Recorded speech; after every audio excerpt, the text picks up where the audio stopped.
Ce contenu est produit par Starter Productions et sponsorisé par Mining House. Je suis Bassekou Djabi, fondateur de Starter Productions, qui est l'une des branches du groupe Maison Djaber. Avec le poids de son histoire sur le dos, qui divise les concitoyens et est souvent source de conflits, la Guinée est un pays riche en ressources naturelles, considéré comme scandale géologique au vu des conditions de vie de sa population. Avec toujours pour souci d'impacter, à travers son activité, Starter Productions lance avec Bambo Girassi, ici en Guinée, pour vous éclairer sur des faits marquants de notre société. Comme on dit, celui qui ne connaît pas son histoire est condamné à la revivre.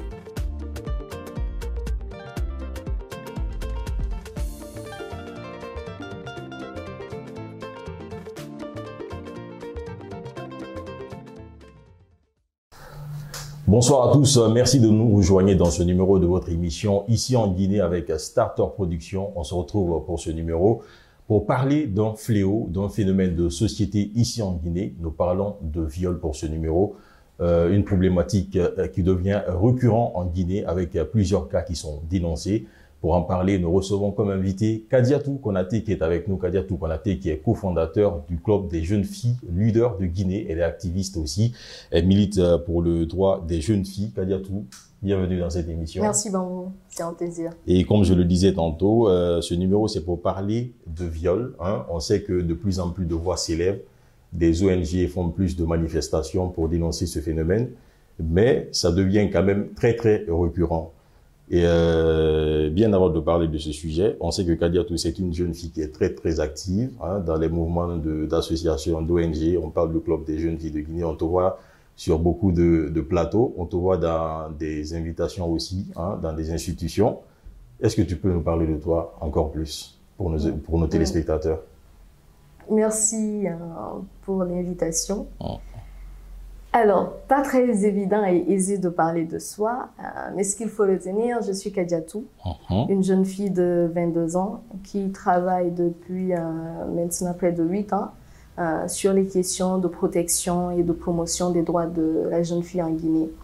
Et voilà, donc je suis cofondatrice du club des jeunes filles leaders de Guinée. Et je suis spécifiquement dans ce domaine, voilà. D'accord. Donc, en parlant... On s'en tient à ça. D'accord. En parlant de jeunes filles, on sait que les cas de viol concernent généralement les jeunes filles, malgré toutes les dénonciations qu'il y a, malgré les manifestations qu'il y a.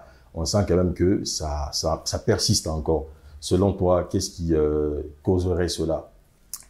Alors, la recrudescence des cas de violence sexuelle, de manière plus spécifique dans les cas de viol, passe par plusieurs facteurs. Des facteurs sur lesquels on peut mis fléau, c'est que ce qui peut expliquer ça, avant on ne dénonçait pas, il y avait moins de personnes qui en parlaient, donc la chaîne de protection qui existait était moins efficace. Et maintenant on en parle, donc on a quand même l'impression que il y a plus de cas. Pourtant non, et c'est pas parce qu'il y a plus de cas, mais c'est parce que effectivement ces derniers temps le système de protection qui est mis en place permet quand même d'aller vers un processus de dénonciation assez consistant, qui permet aux organisations, qui permet aux associations de protection des filles, notamment la chaîne de protection, de défendre les filles et surtout d'amener les filles à dénoncer. Ça, c'est un premier facteur. Le second facteur qui est un problème se situe au niveau de la législation, mais l'aspect juridique plus spécifiquement. Parce que quand on prend la chaîne de protection qui est assez consistante avec le projet, avec les organisations de la société civile, avec les familles et tout, si on a un premier handicap qui se situe au niveau de la non-application des textes de loi, ou une application faible des textes de loi, dans ce sens, c'est un véritable problème. Donc, ça n'amène pas forcément les communautés à s'intéresser à ce qui se fait. Le troisième problème, c'est effectivement au niveau des communautés. Donc, même si ces derniers temps, les gens dénoncent, mais le facteur qui est là, c'est qu'on estime toujours encore que c'est la fille le problème. En fait, c'est elle qui est le véritable problème, parce que c'est elle qui est partie chez son petit ami, parce que c'est elle qui était très mal habillée, parce que c'est elle qui provoque toujours les jeunes garçons, parce que c'est elle qui n'écoute pas les parents. Donc, en fait, on cherche toujours à accabler en fait les filles dans ce processus de dénonciation. Et donc, on oublie la responsabilité masculine quand même qui pèse énormément sur le fait que c'est quand même un homme qui a violé la petite fille en question. Donc, il y a les facteurs sociétaux qui existent, il y a les facteurs institutionnels, notamment étatiques en lien avec la justice qui existe. Et puis, il y a l'engagement de tout un chacun de nous, en fait, dans la question, parce qu'on a quand même tendance à penser à autre chose quand on parle de viol que de se baser effectivement sur les faits et les conséquences que cela peut avoir sur la vie de la personne violée. Justement, quand tu parles des questions de droit, on sait que le code pénal guinéen condamne cela.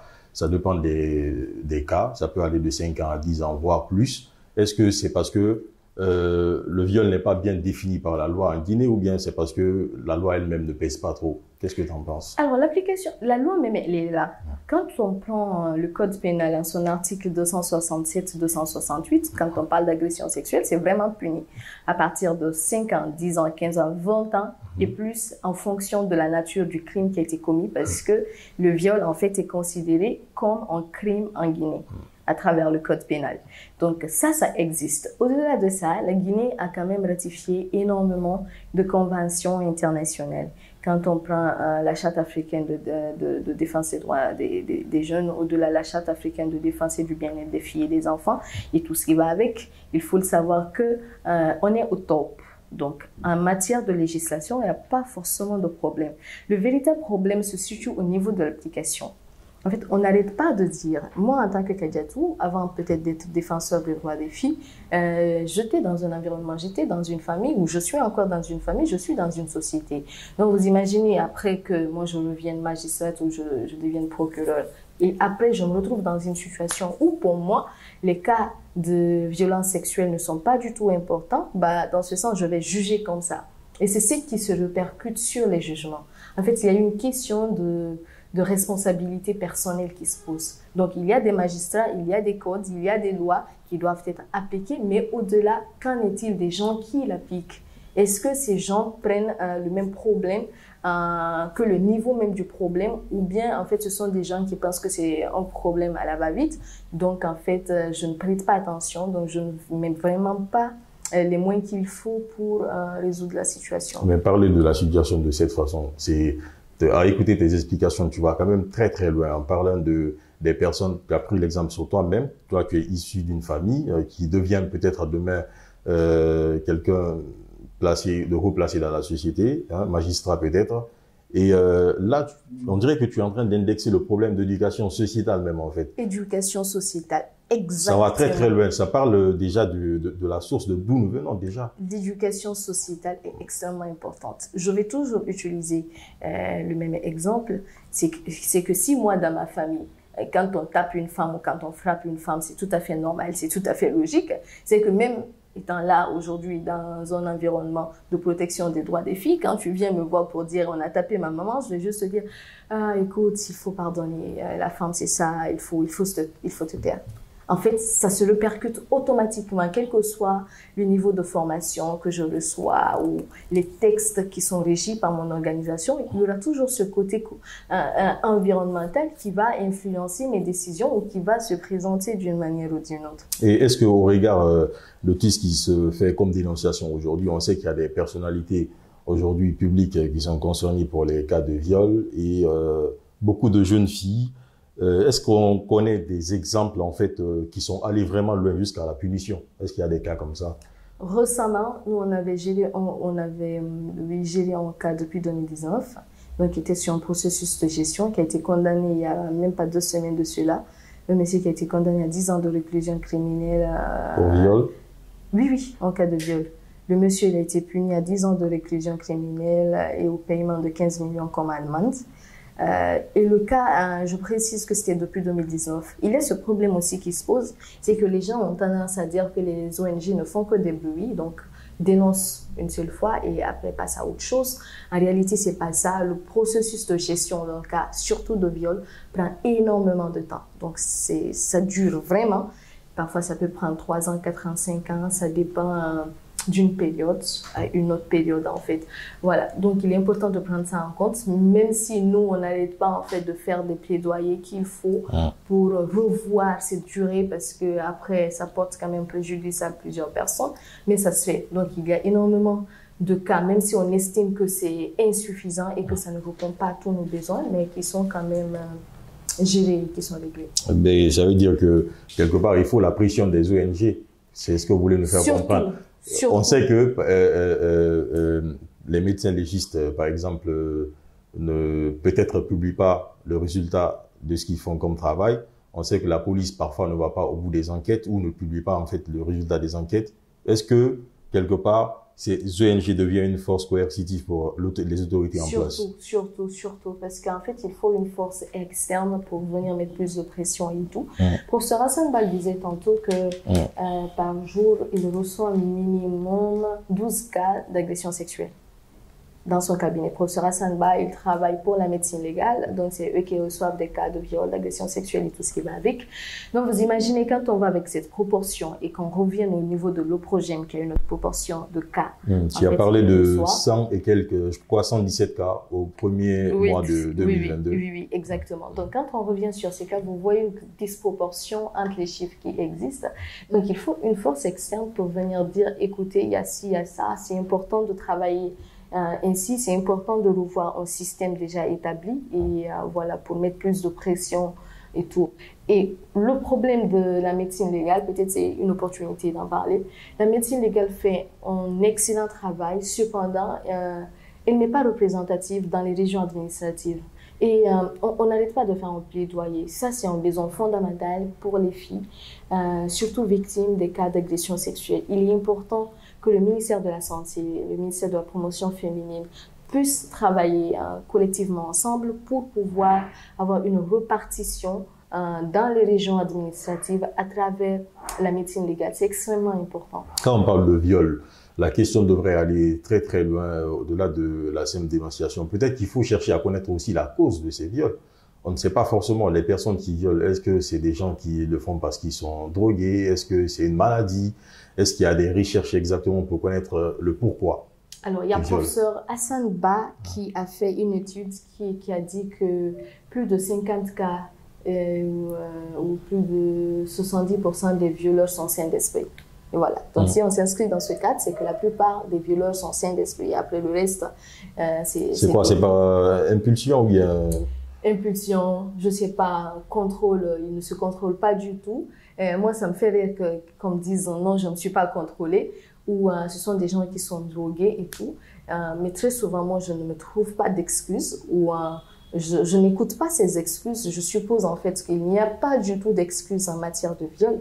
Parce que ce qui se présente en matière de viol, avec ma petite expérience en la matière, c'est carrément des petites filles qu'on viole, des mineurs qu'on viole ou encore des personnes âgées qu'on viole. Et dans ce sens, on ne va quand même pas mettre en avant les éléments que ces gars mettent pour dire c'est son habillement, c'est sa manière d'être, c'est parce qu'elle était venue chez moi. En réalité, c'est pas du tout, c'est pas lié, ça n'a rien à voir et que par moment, il faut pouvoir scinder les choses, voir les choses en face. Ce sont des gens qui refusent de se contrôler, en fait, qui font comme s'ils n'ont pas, comment on appelle, un sens de réflexion élevé et qu'ils ne peuvent pas se maîtriser face à une situation quelconque. Donc, ce sont juste des criminels, on va le dire comme ça, en fait, qui font du mal, du tort à ces personnes qu'ils violent. Jusqu'où on devrait aller pour pouvoir stopper le viol? Bon, si on était en offre, j'aurais bien aimé dire ça, mais il y a cette casquette de défenseur des droits de l'homme avant des droits des filles qui vient. Respectons les textes de loi. Ok, tout simplement. Respectons les textes de loi. Après, pourquoi pas passer par une castration chimique? Sérieusement. Attends, quand vous dites ça, par exemple, parce qu'on entend ça de plus en plus de la part des femmes, des jeunes filles, qui parle de castration. Quand vous dites ça pour vous amuser ou bien c'est vraiment... Non, en réalité, c'est pas un amusement, c'est vrai. C'est vrai, si moi j'avais la possibilité de le faire, en fait, j'allais recommander qu'on passe par une castration chimique. Peut-être que ça pouvait résoudre le problème. Et non, mais enfin bon, ça va de l'ordre du juridique. Peut-être qu'on va pas trop se pavaner là-dessus par peur de... voilà quoi, de dire n'importe quoi. Parce que quand on parle de castration, tu viens de parler des droits de l'homme et tout. Et parfois, déjà, quand il y a un cas de viol, on trouve directement le bourreau et toutes les dénonciations sont faites déjà sans savoir, en fait, quelle est la cause, pourquoi le cas de viol. Est-ce une accusation? Est-ce une réalité? Ou plutôt des simples, voilà quoi. Alors, on va même pas chercher parfois, la cause on va trop vite en ici. je ne vais pas dire qu'on va vite, mais ce qui est sûr pour les ONG, quand on accuse quelqu'un de viol, c'est pas à l'ONG de dire c'est vrai ou pas. C'est ce que d'ailleurs nous on fait. Nous on s'assure de dénoncer pour ne pas que le cas soit géré en cachette. Nous on s'assure d'aller vraiment vers les informations exactes pour ne pas qu'on fasse, qu'on soit contré ou qu'on soit face au mur. Mais ce qui est sûr, on s'assure de réunir tous les éléments nécessaires pour traduire. Maintenant, c'est viol ou pas, bah, vraiment, ça là seulement, on ne sait pas. Ils vont dire ça, mais dans la plupart des cas, très souvent, ce sont des viols, ce sont des faits, ce sont des éléments retracés qui existent. Donc, chez nous, on met en avant l'écoute. L'écoute des personnes qui viennent se plaindre. Exactement. En parlant d'écoute, le Club des jeunes filles de Guinée, quels sont les cas que vous avez eu à traiter? Est-ce qu'on connaît le nombre aujourd'hui et comment l'accompagnement se passe? Est-ce que vous partez jusqu'au niveau de l'accompagnement aussi auprès de ces cas? Alors oui, le club travaille sur assez de systèmes. On a assez d'axes, un axe d'intervention, de communication, de sensibilisation communautaire, axe de plaidoyer à l'endroit des institutions internationales, des institutions publiques nationales, un axe d'accompagnement de prise en charge des victimes, notamment l'écoute, l'orientation, le référencement, l'accompagnement intégré et la prise en charge de manière plus intégrée des victimes qui nous permet de les orienter, de prendre en charge si c'est une question de problèmes de santé et tout ce qui va avec. Est-ce qu'on connaît le nombre de cas de viol que vous avez eu à accompagner? Pour cette année, non. Mais ce que je sais, on a dépassé les 10. Mais les années précédentes, je pense qu'on est à près de 200 cas de viol gérés par l'organisation PREI. Ok. Et souvent, quand il y a viol aujourd'hui, on parlait de ces catégories de personnes qui accusent les jeunes filles, qui parlent de provocation, qui pensent que parfois ce sont ces jeunes filles même qui sont à la base de ces viols. Parfois, elles ont un sentiment de culpabilité envers elles-mêmes. Qu'est-ce que vous pensez des cas comme ça? Moi, ma première réponse, une fille n'est jamais responsable de son viol. C'est un premier élément que je n'arrête pas de brandir partout, je pense. Le deuxième élément qui est important dans l'histoire, quand il y a un cas, écoutez la victime. Rien ne justifie le viol. Absolument rien. Venir agresser, violer quelqu'un, rien ne justifie le viol. Troisième point, pensez aux répercussions négatives que le viol peut avoir dans la vie d'une jeune femme, dans la vie d'une jeune fille. C'est extrêmement important. Ne pas penser à l'instant où on le fait, mais penser aux répercussions plus tard, 5 ans, 10 ans, peut-être plus tard, que cela peut avoir sur la vie des filles et sur la vie des femmes. C'est extrêmement important. Les filles ne sont responsables de rien. En fait, ce sont ces criminels qui abusent d'elles et qui les mettent dans des situations très complexes. Et il y a un vrai problème en Guinée quand même. Quand on prend les statistiques, par exemple, des grandes ONG, Amnesty et autres, on sait que la Guinée, c'est le deuxième pays où il y a plus d'excision est pratiquée.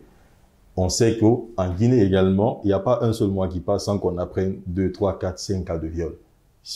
Ça donne quelle image de notre pays? On va même pas dire, chaque jour en fait, nous on se réveille avec aujourd'hui on a quelqu'un encore. Ça c'est courant.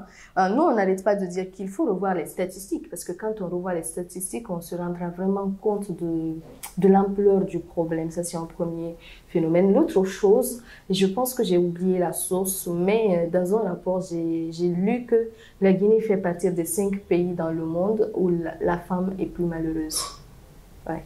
Je ne me rappelle plus de la source, mais j'ai lu ça il y a 1 an ou 2 ans de cela. La Guinée fait partie des 5 pays au monde dans lesquels la femme se sent encore plus malheureuse ou la femme est plus malheureuse. Et pour les cas de MGF, oui, nous sommes à un taux de 95% selon l'EDS, enquête démographique sur la santé.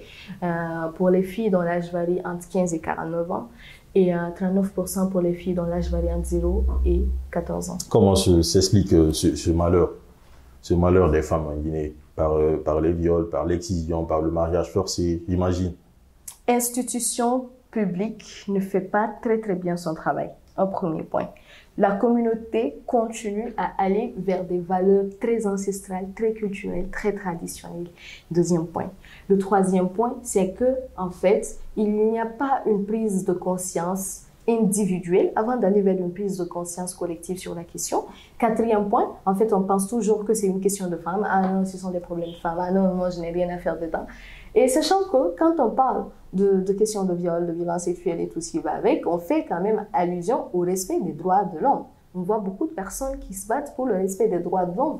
En fait, il faut que ces gens puissent savoir que quand on parle de droits de l'homme, il y a la femme, il y a l'homme avec petit h, il y a les enfants, il y a tout le monde là-dedans. Pourquoi ne pas se battre et en faire notre affaire personnelle, prendre conscience du phénomène et voilà, se donner à fond pour ne pas que ça se passe. On a quand même tendance à camoufler la situation dans nos familles et donc à ne pas dénoncer. Et on a surtout, nous, cette possibilité, cette force d'aller crier partout que ça ne se passe pas.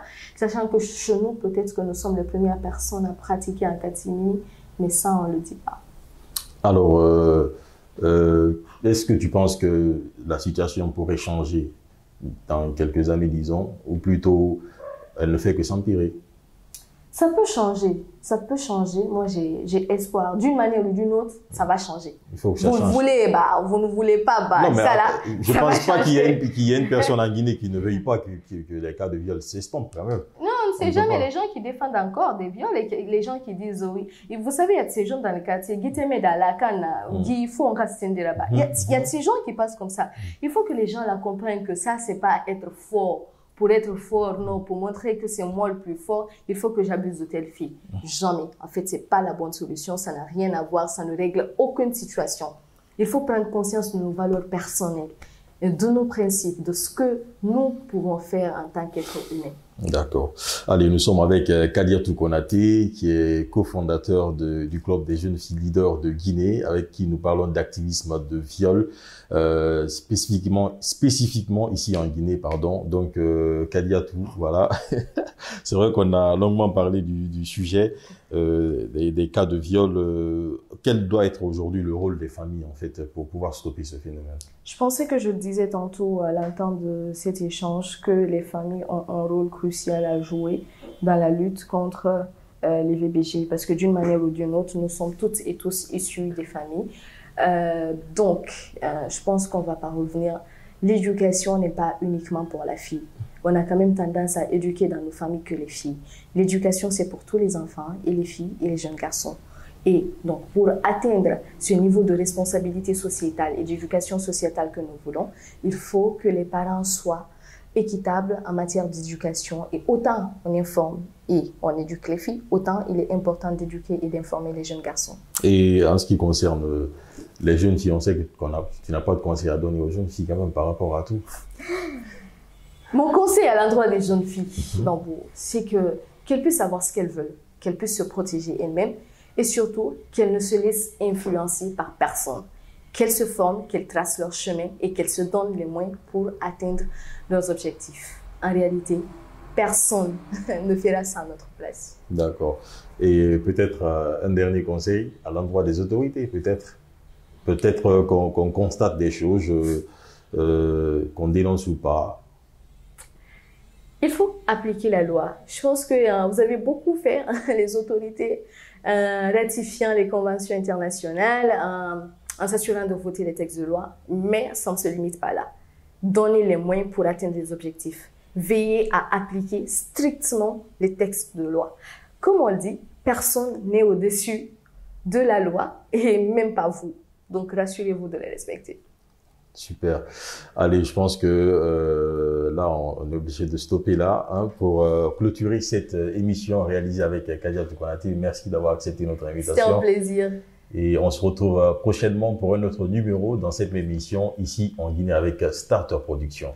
Ce contenu est produit par Starter Production et sponsorisé par Mining House. Vous éprouvez des difficultés à trouver une entreprise capable de produire des contenus audiovisuels de qualité répondant à vos exigences?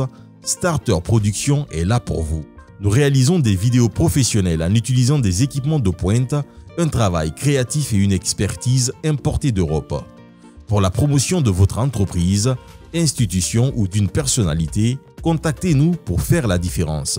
Pour nous joindre, un seul contact 00224 625 33 54 78 00224 625 33 54 78.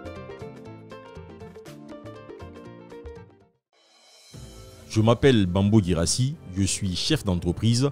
Pour mes travaux de rénovation, je me fournis chez Mining House pour la fiabilité, la garantie et la qualité du matériel vendu.